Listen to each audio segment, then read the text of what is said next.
Good morning, this is Jeff with Sewer Tech Northwest. We're at 34920 Burt Road here in St. Helens. I describe everything as if you're standing in the street facing the front of the home. We're on the left side of the house, but you're just around the corner from the front left corner of the house where the front door is. You have a 3-inch ABS cleanout. And check the overall condition and serviceability of the sanitary sewer line. Waters are running. We are zeroed out and off we go here.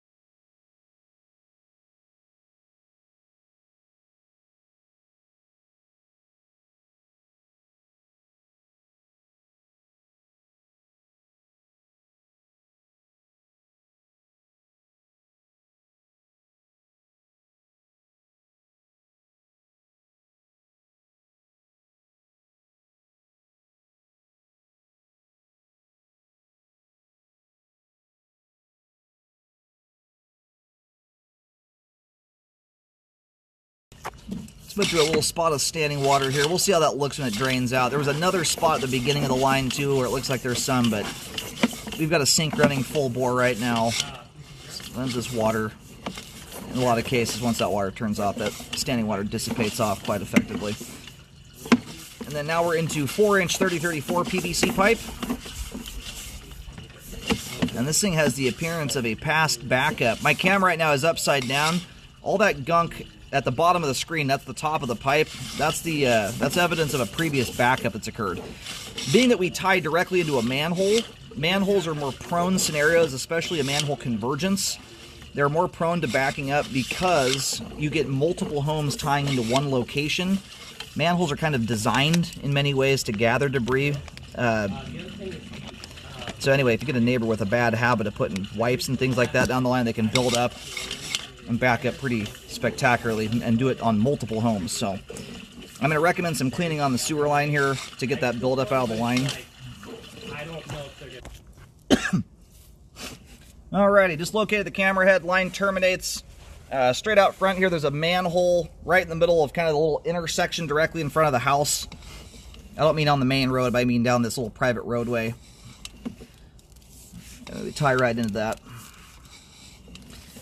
So I am going to recommend some cleaning on the line here just to get that buildup out of the pipe. More than anything, if that stuff were to ever break loose in big chunks and or something larger goes down the line, like balled up toilet paper, something of that nature, you just don't want stuff coming into contact with it. At its worst point, it's about an inch thick or so, possibly a little thicker than that. But as it sits right now, the flow line's clear. It would only be under those circumstances where that would really come into play. Regular old folded toilet paper would be shooting right underneath it. It's more so in scenarios where kids are balling up toilet paper or things like that.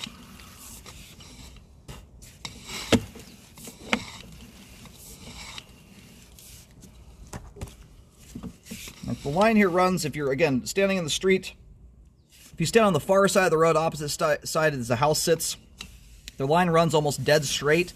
And then right as it gets in line with that manhole, it turns and shoots into the side of the manhole.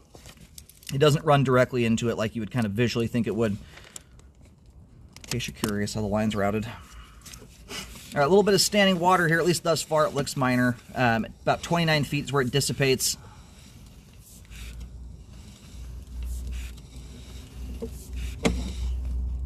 That's not a belly I'd recommend repairs on. It runs from about 25 to 29 feet. At its worst point here, let the water settle in. You're just barely hitting the base of my camera lens.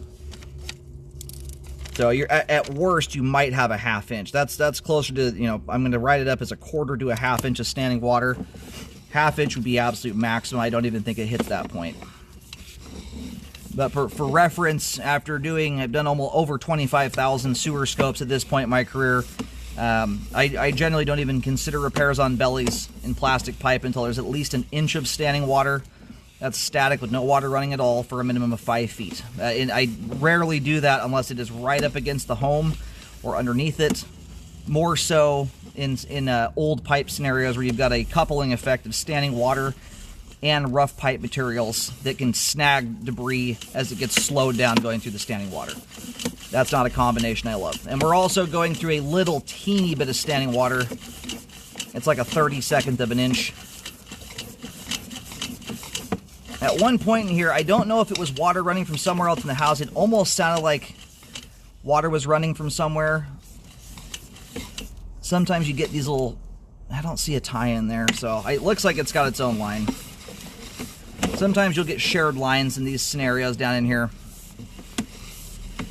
There's limited room to run individual lines, but I didn't see a tie-in anywhere.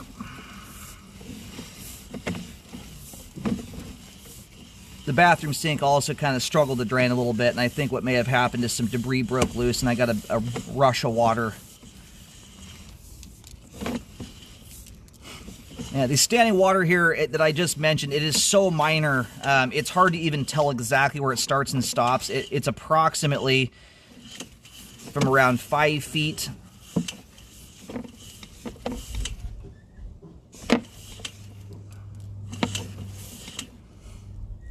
from about 5 to 9 feet there. You have about a 32nd of an inch of standing water. And about the only thing you're going to see consistently hanging up in this tiny belly and the little bit larger one in front of it is if you are putting a sizable amount of wipes, paper towels, things like that down the line.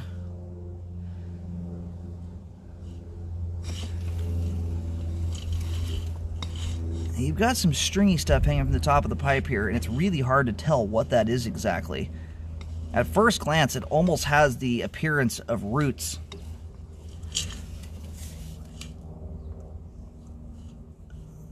I'm having a hard time seeing an obvious point of entry into the pipe unless there was a crack in the line. Those look very rootesque there. Yeah, so parked right next to us here is a rose bush. Rose bushes have a very, very robust root system on them, akin to a tree.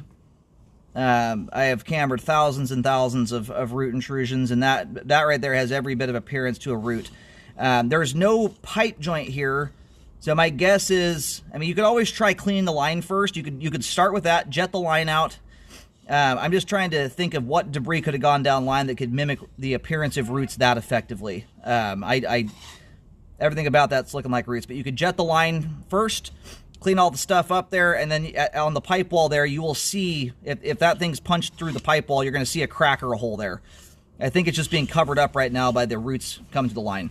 The plus side is you're only at 1.5 feet deep here. I am going to mark this with a green X, and I do recommend a spot repair to correct that. As the roots sit right now, very small, not doing much, but that can change very easily. And this is right outside the foundation of the home, so if you do get a blockage here, your backup happens almost instantly. You don't have any leeway for head pressure to break things loose. All right, got that marked with a green X. Highly recommend a rescope after, ideally what you do is you do you get the line cleaned and do the repair. So you can do kill two birds with one stone. Rescope to check the cleaning work as well as the repair, but you need to make sure that rescope happens on the repair after the trench is closed, or everything you're looking at's in theory. You're not going to catch any settling problems that may occur until the line's got weight on top of it. So this went backwards there. Pipe looks good going through the foundation wall. Recommend a Hydrojet and a rescope, or I'm sorry, Hydrojet and a spot repair here to correct the root intrusion. And a rescope after all of it's said and done to check the work. Otherwise, the rest of the line here all appears intact and in good condition. Again, some minor settling in a couple spots from 5 to 9 feet, 25 to 9 feet. They're both far too minor, in my opinion, to need repairs.